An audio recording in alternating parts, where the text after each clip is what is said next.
just go. Sure, things feel strange at first, abstract at first, wrong at first. It's incredibly difficult to separate from the past. It's hard to detach from the deeply rooted biological whispering of, at least you knew what to expect back there. But that whispering has preservation in mind, not happiness. And at some point, we need to stop preserving that which is not ideal. The walls that once existed, they'll crumble. And this will be startling at first, shocking at first, intimidating at first. It's incredibly difficult to watch.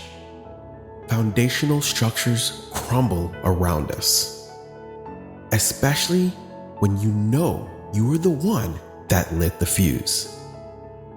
It's hard to walk away from the faint murmur stating, "This was your home. How dare you leave it?" But those words, they have status quo in mind, not growth. And home is an idea you take with you. It's no set parameters. The stories you told yourself, the narratives you thought were forever, will prove to be nothing more than the end of an underwhelming chapter. This will feel abrupt at first, unfair at first, will leave you deeply unsatisfied at first. It's incredibly difficult to realize that happily ever afters aren't linear, they're cyclical. It's hard to walk away from the voices pleading with you not to turn the page, stating that because their realities will remain the same, so must yours.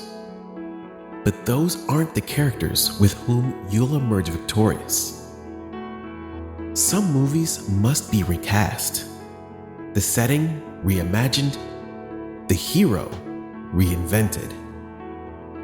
And so it should be known that your greatest strength is the little steps that you are capable of taking, the little decisions you are capable of making. Remember, safety is not safe when it keeps you from what you need, and the wrong nows have a tendency to evolve into the wrong forevers.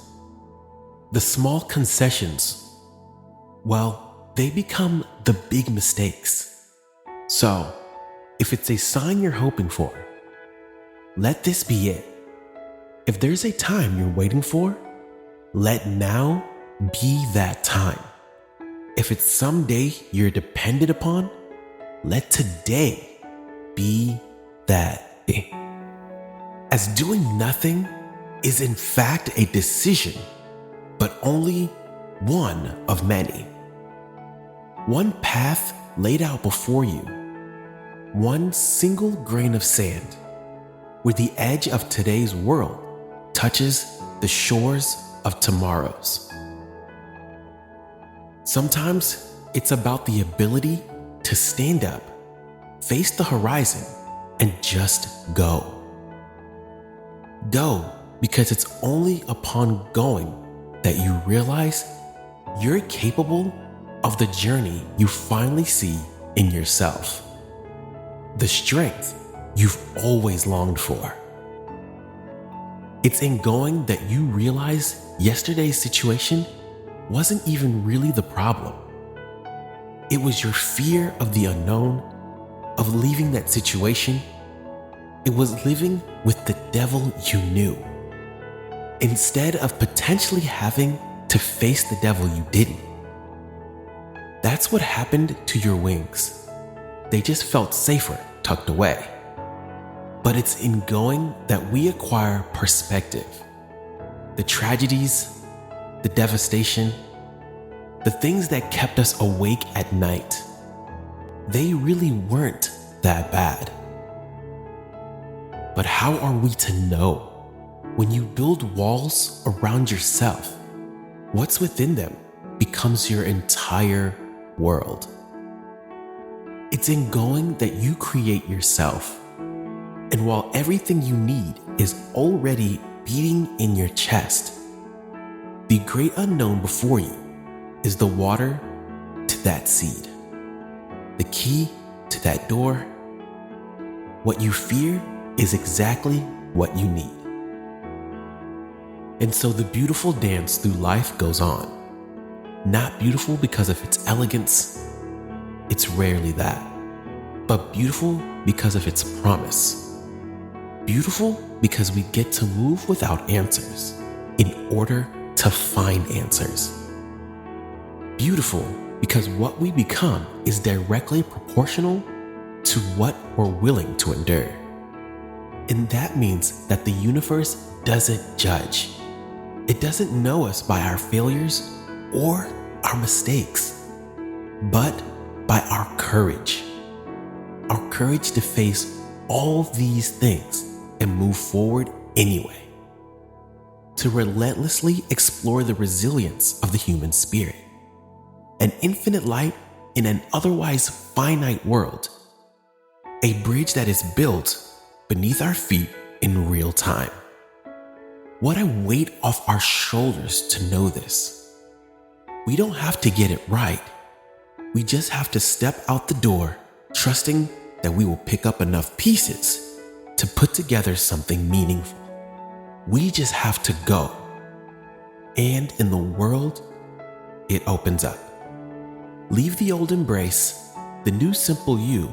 Think to yourself, the best things in life are always simple, always have been, always will be. We just imagine them to be difficult. We have a knack for making simple decisions into complex matrices of cause and effect, pros and cons, wins and losses.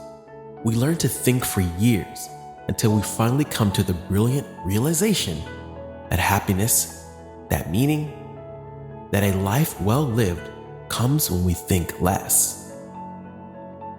There is no perfect path, just an adjusted course of an endless series of change, of learning that falling is just a road sign, indicating where we need to go next. You can't plan for that.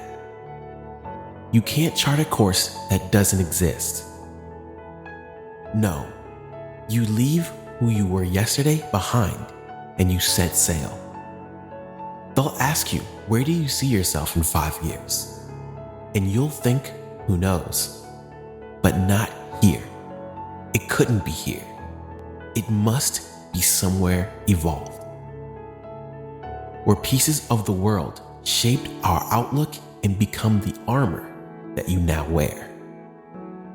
It's funny how it all works, how things come together when we look over our shoulders, like it was meant to be, as if this had to be the way things are. No, you could very easily have stayed dreaming, looking out that window, wishing you could leave, hoping for answers that didn't exist. And so the complex now feels as simple as we meant it to. We move forward not knowing, but trusting, and we look back with the sense of understanding and a confidence that was built over time.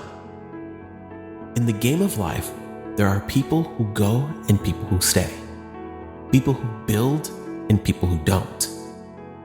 So go make your mistakes, go learn your lessons, feel your moments of pain and your moments of bliss, your times of doubt and your times of certainty, because in doing so, you will have done the very thing so few people get to do with their limited time on this planet: truly live.